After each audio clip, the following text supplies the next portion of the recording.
ही सम्माननीय हमारे प्राचार्य श्री सुरेश रावीश जी और हमारे बीच में पहुंचे कैथल के प्रसिद्ध पत्रकार श्री कृष्ण प्रजापति जी, बलवीर जी जो यंग एडिटर क्लब के मुखिया हैं, संचालक हैं, और श्री कृष्ण दत्त जी हमारे राजनीतिक शास्त्र के प्राध्यापक, और निर्मल जी।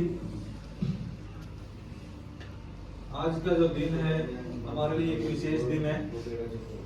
हम यंग राइटर क्लब या यंग एडिटर क्लब के तत्वाधान में एक व्याख्यान माननीय कृष्ण प्रजापति के द्वारा करवाना चाहते हैं। सर आपको वो बातें बताएंगे जिनका हमारे को भी पता नहीं। आने वाले भविष्य में राइटर का, एडिटर का बहुत सुनहरी भविष्य है। आप में से भी कुछ बच्चे पत्रकार बन सकते हैं, अच्छे राइटर बन सकते हैं। तो मैं ज़्यादा समय न लेते हुए सीधा सर का ही से निवेदन करूँगा कि वो अपने अनमोल वचनों से आपको अवगत कराएं, और आपसे भी अनुरोध है कि आप उनकी बातों को ध्यान से सुनें, और कोई प्रश्न हो तो प्रश्न करें। ये फ्रेंडली रहेगा हमारा सेशन, कोई इसमें वो नहीं है। ये हमारे मित्र भी हैं और बहुत अच्छे पत्रकार हैं। अब हमारे स्कूल की जो न्यूज़ है ज़्यादातर सर लगाते हैं जब भी हम भेजते हैं, तो बहुत आदरणीय है।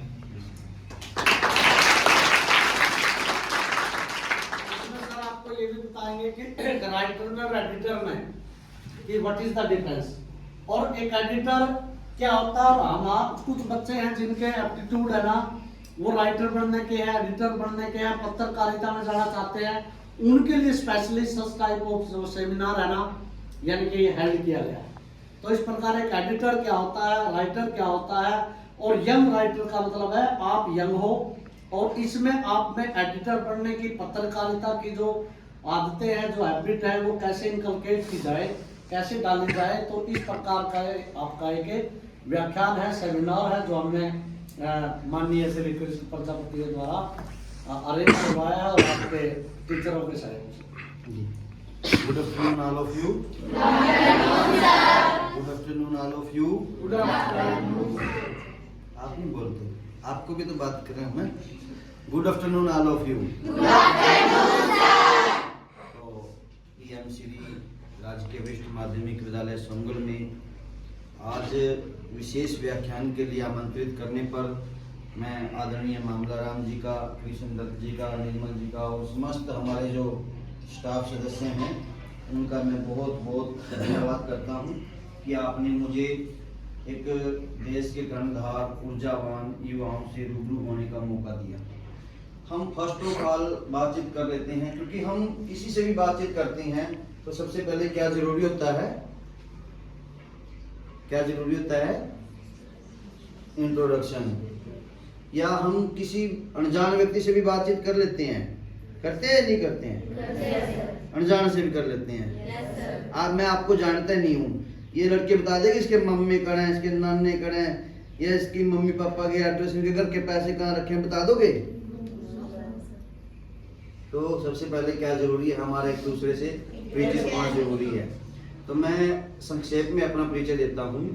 जैसे सर ने बताया कि मेरा नाम कृष्ण प्रजापति है, गांव मेरा टेक है, और पिछले 15 साल से मैं विभिन्न न्यूज़पेपर्स, विभिन्न चैनल्स, और आजकल जो सबसे ज़्यादा ट्रेंडिंग और हर प्रकार की जो कवरेज है वो मोबाइल जर्नलिज्म, जिसे हम सोशल मीडिया बोलते हैं, उसमें 15 साल से काम करते हुए राजकीय महाविद्यालय कैथल से BA मास कम्युनिकेशन करने के बाद कुरुक्षेत्र यूनिवर्सिटी में master in journalism mass communication करने के बाद आप लोगों का, जैसे सबको पता है कि लोकतंत्र का बताया गया चौथा स्तंभ, लेकिन मैं कहता हूं कि हमारा लोकतंत्र का पहला स्तंभ, लोकतंत्र का पहला स्तंभ यदि कोई है तो वो प्रेस मीडिया है। चौथा इसलिए कहा जाता है क्योंकि हम सबसे मजबूत मानते हैं न्यायपालिका को। समझते हो? मैं आपसे बातचीत कर रहा हूँ अपनी हिंदी भाषा में, ठीक है। थोड़ी देर में हम हरियाणवी में भी आएंगे, क्योंकि सभी लोग ग्रामीण परिवेश से हैं। जिस भाषा में आप समझ सकते हैं उसी भाषा का हम इस्तेमाल करते हैं।